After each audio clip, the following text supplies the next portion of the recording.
আর যে ব্যক্তি কোরআনুল কারীমের সাথে সম্পর্ক রাখবে, দৈনিক 5 ওয়াক্ত নামাজ আদায় করবে, যখন সেই দুনিয়া থেকে বিদায় নিয়ে কবরবাসী হয়ে যাবে, প্রথম গাঠি যখন সে হাজিরা দিবে কোরআনুল কারীম তেলাওয়াত করার কারণে, কোরআনুল কারীম তার সঙ্গী হয়ে যাবে। সুবহানাল্লাহ। নামাজ আদায় করার কারণে নামাজ ওই ব্যক্তির জন্য কবরের মাঝে সঙ্গী হয়ে যাবে। যেখানে কেউ সঙ্গী হবে না, সবাই কবরে তোমাকে রেখে আসবে, একে একে সবাই কবর থেকে চলে আসবে, কেউ আর থাকবে না। 2 গজের ওই মাটির গুহা, ছোট্ট তোমার ঘর, থাকবে না কেউ সঙ্গে হেতা, আপন কিংবা পর। কেউ থাকে? দাফন করার জন্য তো নিজের আত্মীয় স্বজনরাও যায়, প্রতিবেশীও যায়, দূর দূরান্তের মানুষও যায়, কেউ থাকে না। ওই সময়টার মাঝে তুমি যদি সালাত আদায় করো, সালাত তোমার সঙ্গী হবে। তুমি যদি কোরআনুল কারীম তেলাওয়াত করো, কোরআনুল কারীম তোমার সঙ্গী হবে। তুমি যদি জিকির আজকার করো, তাসবিহ তাহলিল পাঠ করো, তাসবিহ তাহলিল পাঠ করার কারণে এই তাসবিহ তোমার জন্য সঙ্গী হয়ে যাবে। সুবহানাল্লাহ। আল্লাহ পাক রব্বুল আলামিন তার ফেরেশতাদের মাধ্যম থেকে একদল ফেরেশতা নিযুক্ত করে দিয়েছেন। ও আমার ফেরেশতারা, তোমাদের কাজ হলো আমার জমিনে বিচরণ করবে, ঘুরবে ফিরবে, আর দেখবে কোথায় আমার গুণকীর্তন হয়, কোথায় আমার কি নিয়ে আলোচনা হয়, কোথায় আমার কালামুল্লাহ নিয়ে আলোচনা করা হয়, কোথায় আমার দ্বীন ধর্ম নিয়ে আলোচনা করা হয়, আমার নবীর হাদিস নিয়ে আলোচনা করা হয়। ওই জিনিসগুলো হলো তোমাদের দায়িত্ব দেওয়া হলো, তোমরা লিপিবদ্ধ করবে ওই মজলিসে কে বসলো, কারা বসলো। শুধু তার নাম টুকুই লিখবে না, তার নাম লেখার সাথে সাথে তার গ্রাম এবং তার পিতার নাম সহ উল্লেখ করে দিবে। তাই একদল ফেরেশতা তারা ঘুরে ঘুরে যে জায়গায় কি হয়, মজলিস হয়, দ্বীনি মজলিস হয়, ওইগুলাতে তারা উপস্থিত হয়। ফেরেশতারা যখন কোনো দ্বীনি আলোচনার মজলিস পায়, সাথে সাথে তারাও বসে যায়। মজলিস যতক্ষণ পর্যন্ত শেষ না হয়, ততক্ষণ পর্যন্ত তারা ওই লোকদের সাথে বসে থাকে, শেষ অবধি পর্যন্ত বসে থাকে। আল্লাহ পাক রব্বুল আলামিনের কাছে যখন তারা হাজিরা দেয়, মহান রব্বুল আলামিন তাদেরকে জিজ্ঞাসা করে, ও আমার ফেরেশতারা, তোমরা কোথায় গিয়েছিলে? আল্লাহ পাক রব্বুল আলামিনের কাছে যায় বলে, হে বারি তাআলা, আমরা জমিনে বিচরণ করে দেখলাম কিছু লোক জমায়েত হয়ে তোমার গুণকীর্তন করতেছে, তোমার প্রশংসা করতেছে। আমরা কেবলমাত্র তাদের কাছ থেকেই উঠে আসলাম। আল্লাহ বলে, তারা কি করে? আপনার আলোচনা করে, আপনার বরত্বের আলোচনা করে, আপনি রাহিম, আপনি গফফার, আপনার কাছে গুনাহ মাফ চায়, জাহান্নাম থেকে মুক্তি চায়, জান্নাতের আশা করে, জান্নাতের মেহমান হওয়ার আশা করে, জান্নাতে যেন তাদের জন্য আপনি একটু জায়গা করে দেন, এই জন্য তারা আপনার কাছে ফরিয়াদ জানাইছে। জাহান্নামের আগুন থেকে যেন তাদেরকে মুক্তি দেওয়া হয়, এই জন্য আপনার কাছে জাহান্নাম থেকে মাগফিরাত কামনা করছে। আল্লাহ পাক রব্বুল আলামিন বলেন, ও আমার ফেরেশতারা, আমার এই বান্দাগণ জান্নাত এবং জাহান্নাম দেখেছে নাকি? ফেরেশতারা উত্তর করে, না না, তারা জান্নাতও দেখে নাই, জাহান্নামও দেখে নাই,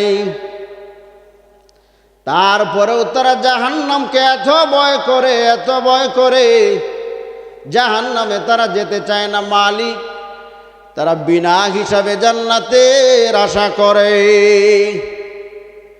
তখন আল্লাহ বলেন, ও আমার ফেরেশতারা, তোমরা সাক্ষী থাকো, আমি তাদের গুনাহ মাফ করিয়া দিলাম। সুবহানাল্লাহ।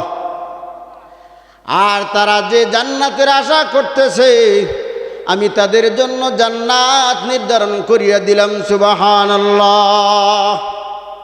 এই মজলিসগুলার এই হলো কি ফজিলত।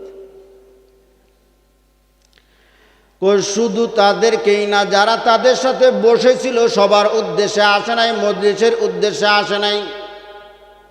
এবার তাআলা এক ফেরেশতা বলে, আপনি তাদেরকেও তো মাফ করে দিলেন, ডালাও ঘোষণা করলেন। মহান রব্বুল আলামিন তখন বলেন, ও আমার ফেরেশতারা, জানিয়ে রাখো, এই জিকিরের মজলিস হলো এমন একটা মজলিস, কোরআনের মজলিস হলো এমন একটা মজলিস, দিন আলোচনার মজলিস হলো এমন একটা মজলিস, যে মজলিস থেকে কোনো বান্দায় মাহরুম হয় না। এই জন্য আমি সবাইকে কি করলাম, মাফ করে দিলাম। আমি কালামুল্লাহ শরীফ থেকে এখানে আয়াত তেলাওয়াত করছিলাম। আল্লাহ পাক রব্বুল আলামিন মানুষ যে গুনাহ করে রোগী হয়ে গেছে,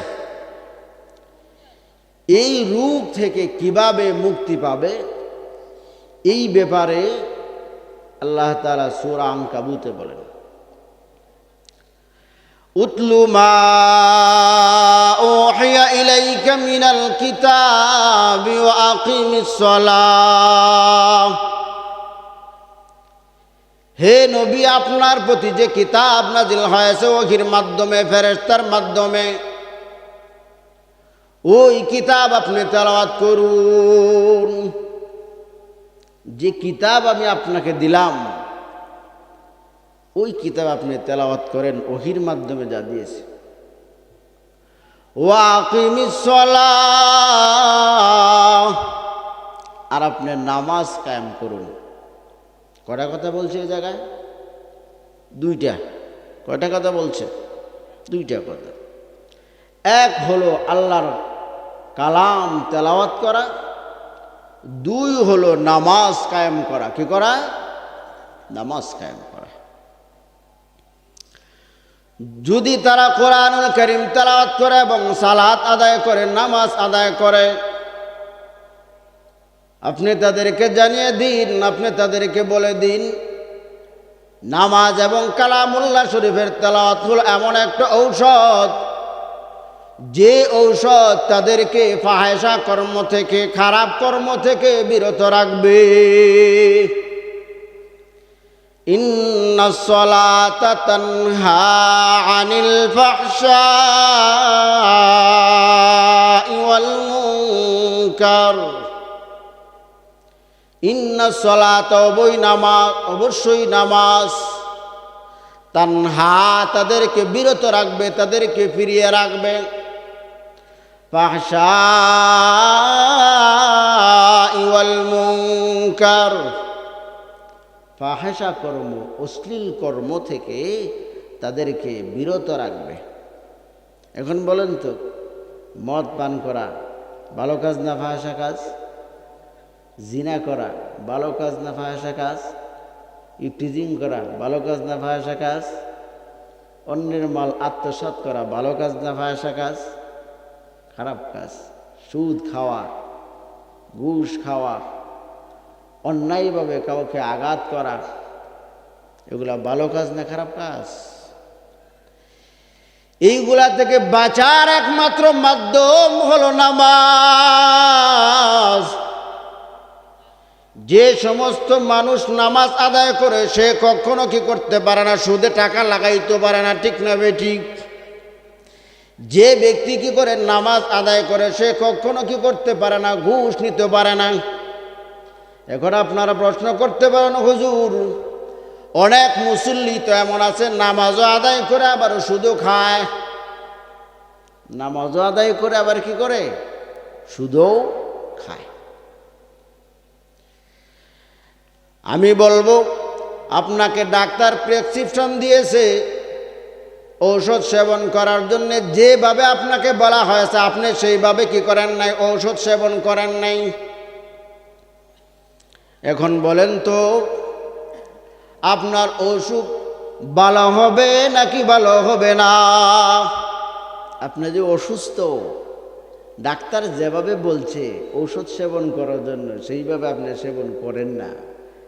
এখন আপনার ঔষধ যে একবার খাইন আরেকবার খাইন না, বা ঔষধ আপনি আনলেন জানলেন ডাক্তার প্রেসক্রিপশন দিল, ঔষধ কিনলেন না, প্রেসক্রিপশন নিয়ে আপনি বাড়িতে আইসা করছেন, আপনি যে অসুস্থ আপনি সুস্থ হইবেন না। এই জন্য যারা নামাজ আদায় করে তারপরেও খারাপ কর্ম করতেই থাকে, নামাজ আদায় করে খারাপ কর্ম করতেই থাকে,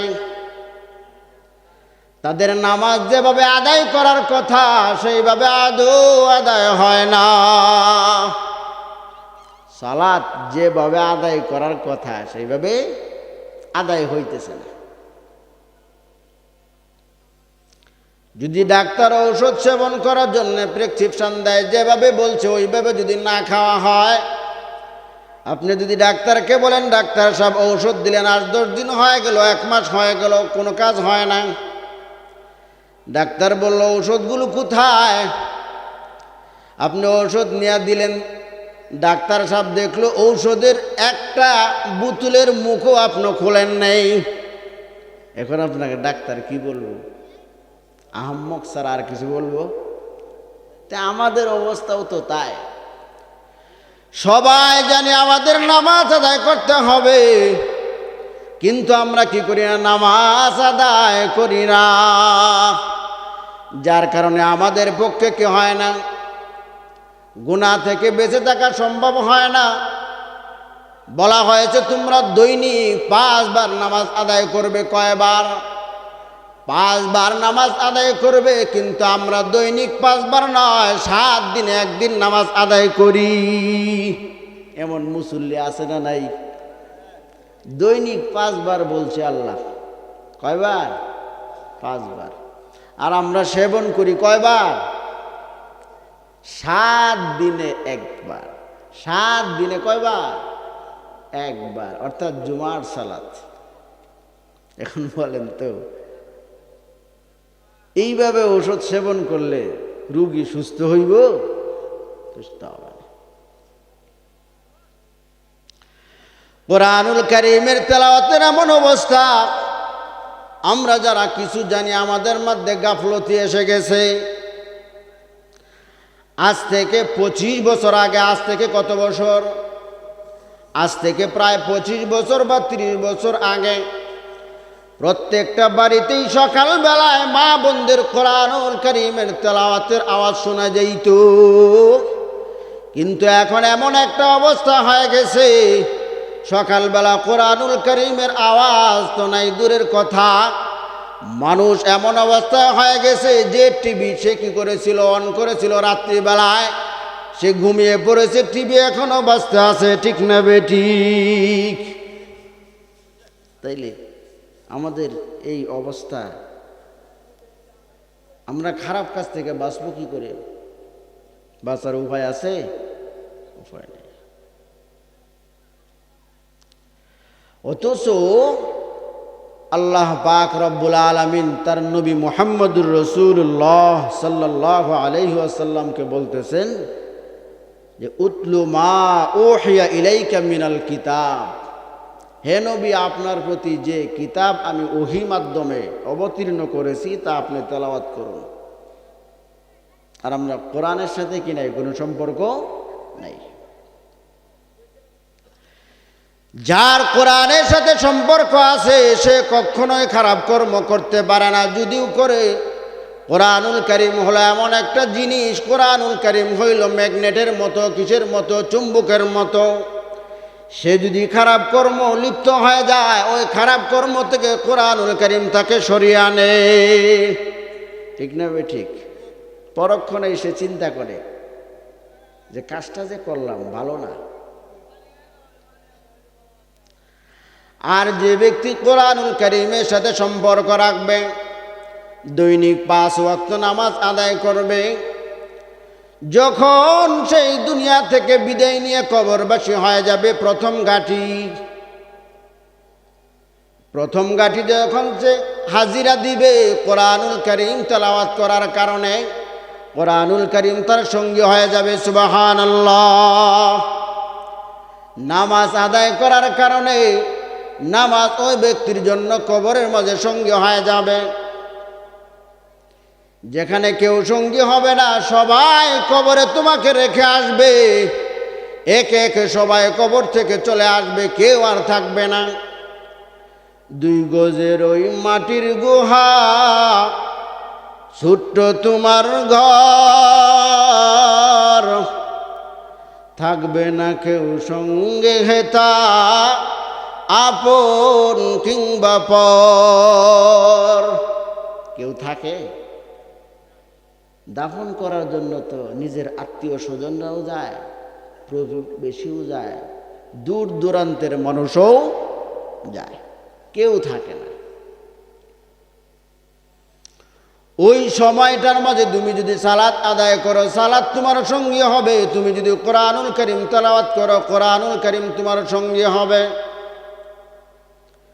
তুমি যদি জিকির আজকার করো, তাসবিহ তাহলিল পাঠ করো, তাসবিহ তাহলিল পাঠ করার কারণে এই তাসবিহ তোমার জন্য সঙ্গী হয়ে যাবে। সুবহানাল্লাহ। এই জন্য কর্তব্য হলো, করণীয় হলো সদা সর্বদা হয়তো কোরআন তেলাওয়াতের মাধ্যমে, নামাজের মাধ্যমে। নামাজ তো এমন একটা ইবাদত যার মধ্যে কি আছে? কোরআনুল কারীমের তেলাওয়াতও আছে। অথবা অন্য কোনো তাসবিহ তাহলিল পাঠ করা, একটা মুহূর্তও কিনা করা, আল্লাহ থেকে গাফেল না হওয়া। এই জন্য কবি বলেন, একে চশমে জাদন গাফেল আজা শাহ নবাসী, একে চশমে জাদন গাফেল আজা শাহ নবাসী, শায়দ কে নিগাহ কুনা দাগাহ নবাসী। তুমি চোখের পলক পরিমাণ সময়ও আল্লাহ পাক রব্বুল আলামিনের স্মরণ থেকে গাফেল হয় না। চোখের পলক পরিমাণ সময়ও তুমি আল্লাহ থেকে গাফেল হয় না, কারণ মহান রব্বুল আলামিন যখন তোমার দিকে রহমতের দৃষ্টিতে তাকাবেন, তখন তোমার কোনো খবর থাকবে না। এই জন্য সদা সর্বদাই আল্লাহ পাক রব্বুল আলামিনের কাছে মাগফিরাতের আশা করা। কিসের আশা করা? মাগফিরাতের আশা করা। আর যারা কোরআনুল কারীমের তেলাওয়াত জানি, যেগুলো জানি, যে সূরাগুলো জানি, ওইগুলো মনে মনে পাঠ করা। কারণ কোরআনুল কারীম তেলাওয়াত করলে প্রত্যেকটা হরফ আল্লাহ পাক রব্বুল আলামিন বান্দাকে 10টা করিয়া নেকি দান করে। সুবহানাল্লাহ। কয়টা নেকি দান করে? 10টা নেকি দান করে। আর নবী সাল্লাল্লাহু আলাইহি ওয়াসাল্লাম ফরমান, আফজালুল ইবাদাতি তিলাওয়াতুল কুরআন।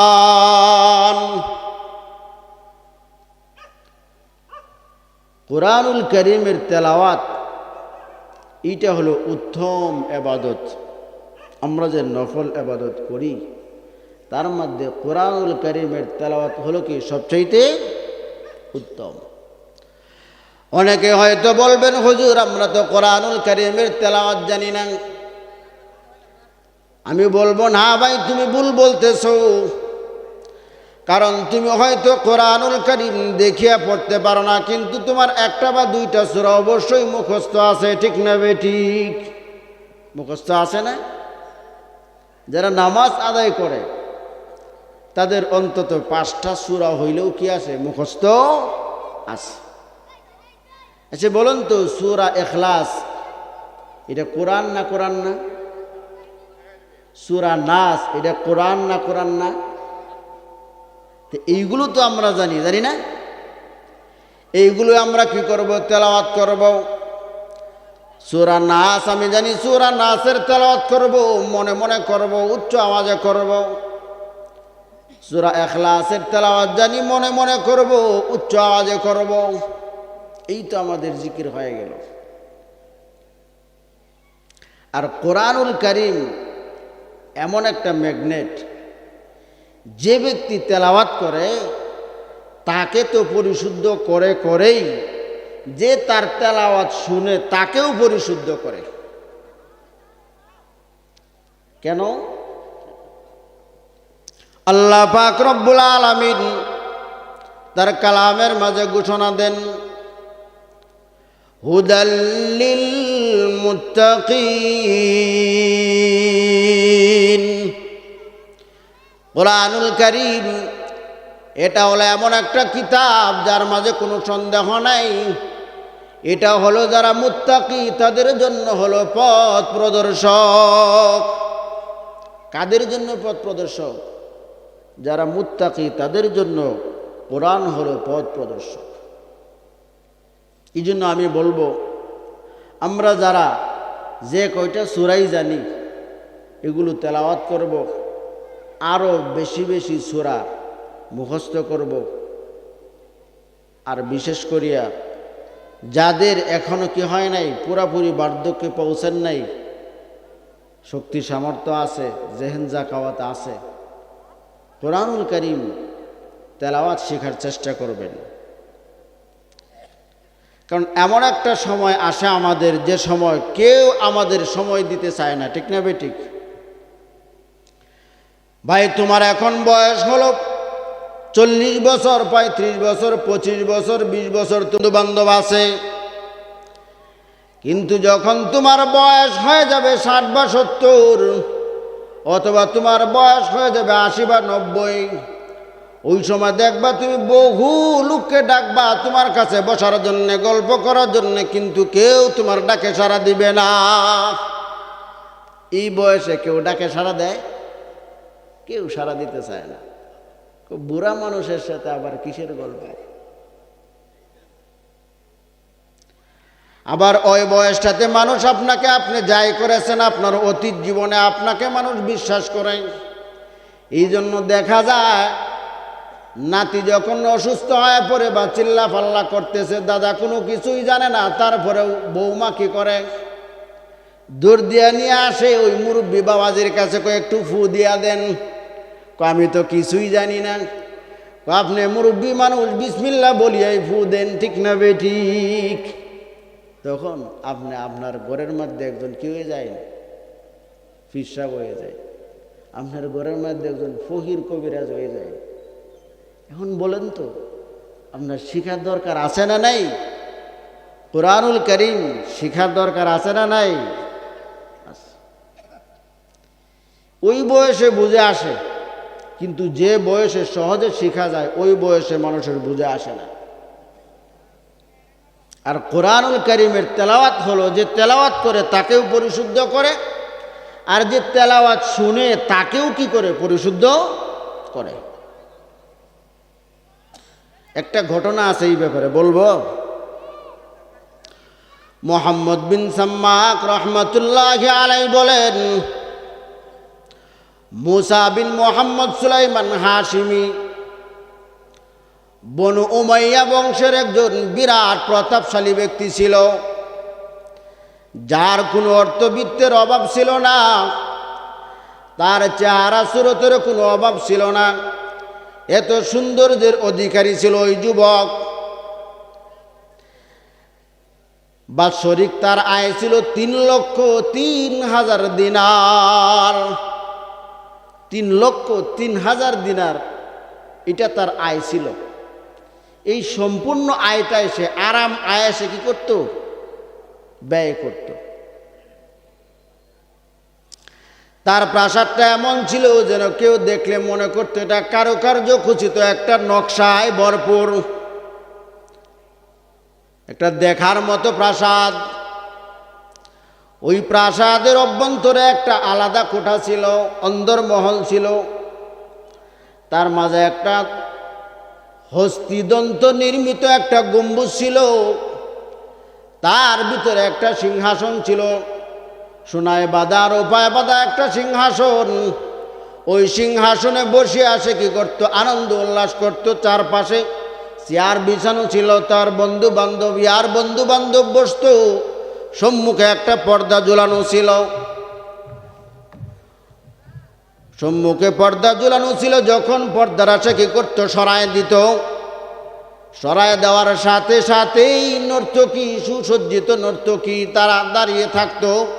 যখন তাদেরকে ইশারা করা হইতো, নাচ গানে আসর গরম করে ফেলতো। কেমন ধনী মানুষ ছিল। বাৎসরিক আয় কত? 3,03,000 দিনার। দিনার বলা হয় স্বর্ণের টাকা ছিল। কিসের টাকা? স্বর্ণের টাকা। এত ধনী মানুষ ছিল।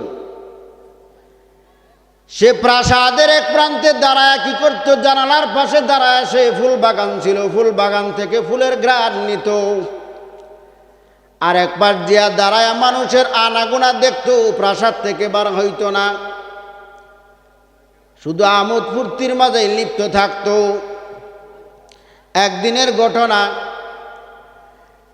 নাচ গান হয়ে গেছে, মদ সে পান করেছে। মদ পান করতে করতে বিভোর হয়ে গেছে।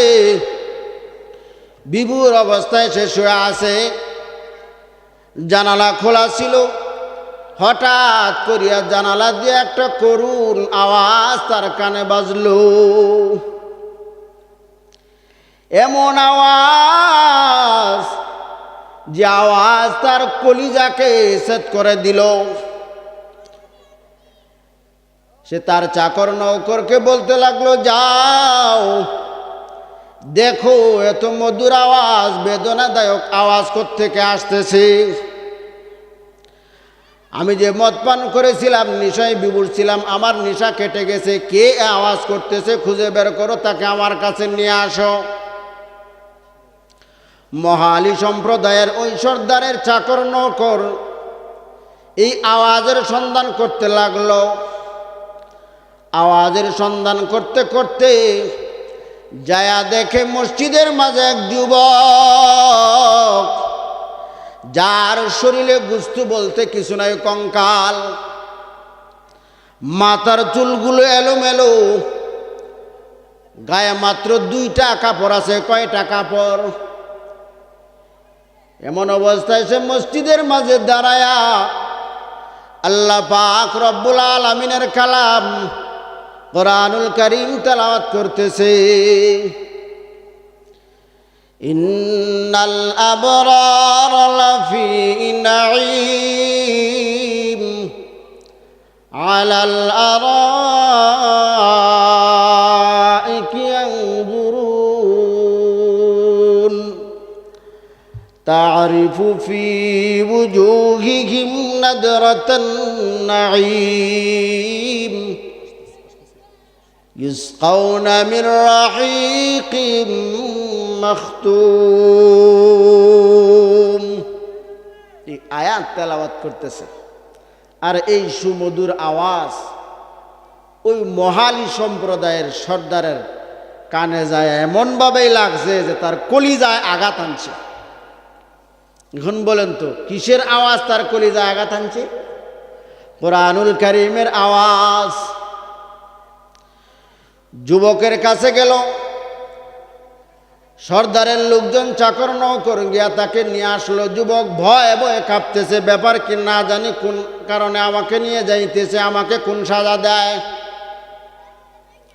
এখন সর্দার বলতেছে, ভয়ের কিছু নাই রে ভাই, তুমি কি পড়তেছিলাম এটা জানতে চাই। তোমার আওয়াজ এত সুন্দর, এত মধুর, যা আমার মনকে জয় করে নিয়েছে। যুবক বলে, আমি কোরআনুল কারীম তেলাওয়াত করতেছিলাম। এখন সর্দার বলে, আমাকে যা তেলাওয়াত করতেছিল আর একবার তেলাওয়াত করে শোনাও। যুবক আরম্ভ করলো, ইন্নাল আবরারা লাফি নাঈম আলাল আরাইকি ইয়ানজুরুন। আল্লাহ তাআলার সৎ বান্দাগণ তারা থাকবে নিয়ামতের মাঝে, প্রভূত নিয়ামতের মাঝে থাকবে। আলাল আরাইকি ইয়ানজুরুন, তারা সিংহাসনের মাঝে বসবে, বসে জান্নাতের যত নাজ নিয়ামত আছে এইগুলা তারা অবলোকন করবে। যে সমস্ত মানুষ তাদেরকে দুনিয়ার জীবনে ঠাট্টা তামাশা করত, ঠাট্টা বিদ্রুপ করত, ওই সমস্ত মানুষ যারা জাহান্নামী হয়ে গেছে তাদেরকেও অবলোকন করবে। তর্জমা যখন করলো, এখন যুবককে একেবারে পাশে ধরল, যুবককে ধরে হাও মাও করে কাঁদতে লাগলো।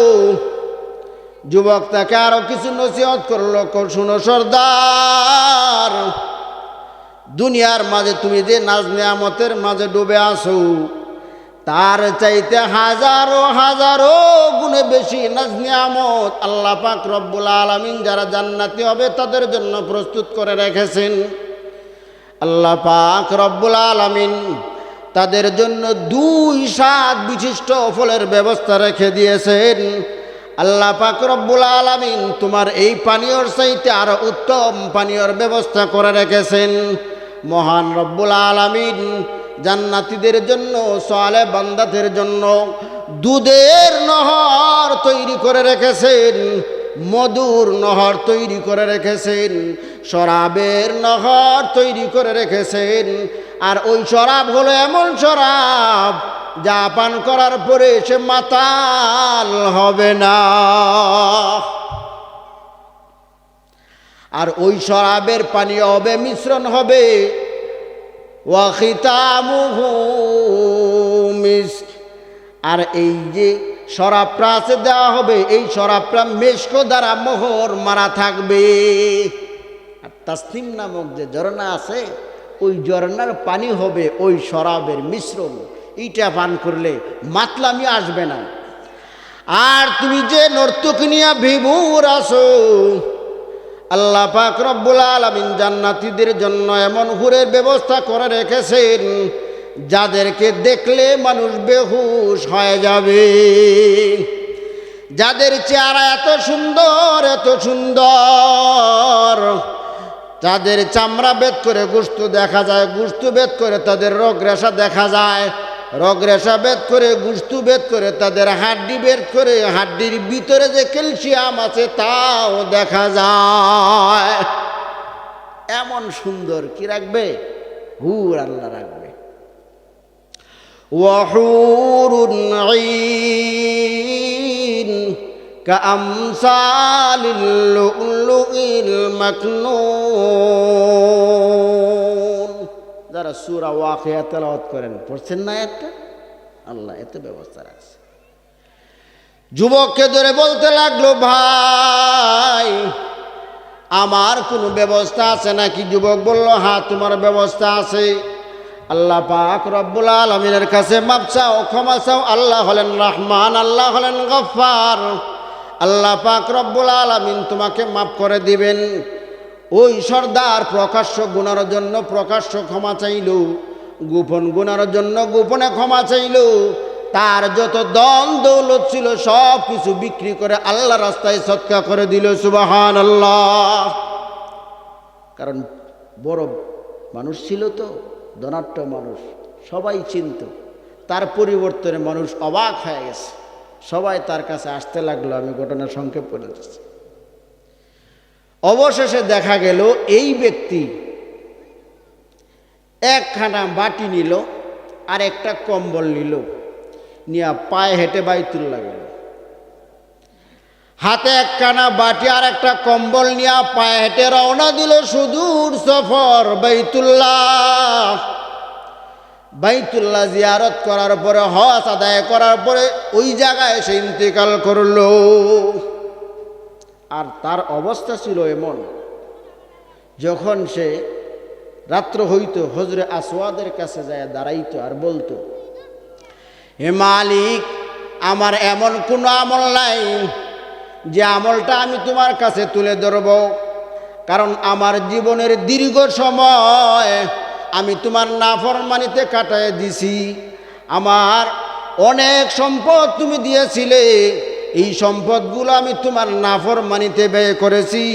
সুতরাং আমার এমন কোনো আমল নাই যে আমলের বদলায় আমি তোমার কাছে জান্নাত আশা করতে পারি। আমি তোমার কাছে জান্নাত আশা করি না মালিক, আমি শুধু তোমার কাছে এতটুকু মিনতি করি, তুমি তোমার রহমতের দরিয়ার কিনারায় আমাকে একটু জায়গা করে দিও। আল্লাহ দেখছেন কোরআনুল কারীমের তেলাওয়াত শুনছে, পরিবর্তন হয়ে গেছে। আর আজকে আমাদের ঘরে কোরআনের তেলাওয়াত নাই। আগে দেখতাম বিবাহ শাদীর মাঝে মানুষ উপহার হিসাবে নববধূর হাতে বাপের বাড়ি থেকে কোরআন শরীফ তুলে দিত, ঠিক না বেঠিক? দিয়া বলতো, এই যে যাইতেছ সাদা কাপড় পরিয়া বাহির হইবা, এর আগে বাহির হওয়ার চিন্তা করিও না, আর কোরআন দিয়া দিলাম, সকাল সন্ধ্যা তেলাওয়াত করবা। আর আজকে অবস্থা এমন হইল, কোরআন দূরে চলে গেছে, টাচ মোবাইল দেয়া দিছে, যে দেয়া দিলাম, যা জ্বালাতন করার করবে, যদি কিছু না পারস টাচ মোবাইলতে গসে গসে বাইর করে দেখে শিক্ষা লইবে, কিবা জাড়া দেয় বাইরে নি লাগে স্বামীরে, ঠিক না বেটি? যার কারণে সমাজে অশান্তি, পরিবারে অশান্তি, নাই নামাজ নাই তেলাওয়াত। যাই হোক, আল্লাহ পাক রব্বুল আলামিন হযরত এসে গেছেন, আমি যে কয়টা কথা বললাম এগুলা বুঝার তৌফিক দান করুক। সকলে বলি আমিন। ওয়া আখির দাওয়ানা আলহামদুলিল্লাহ।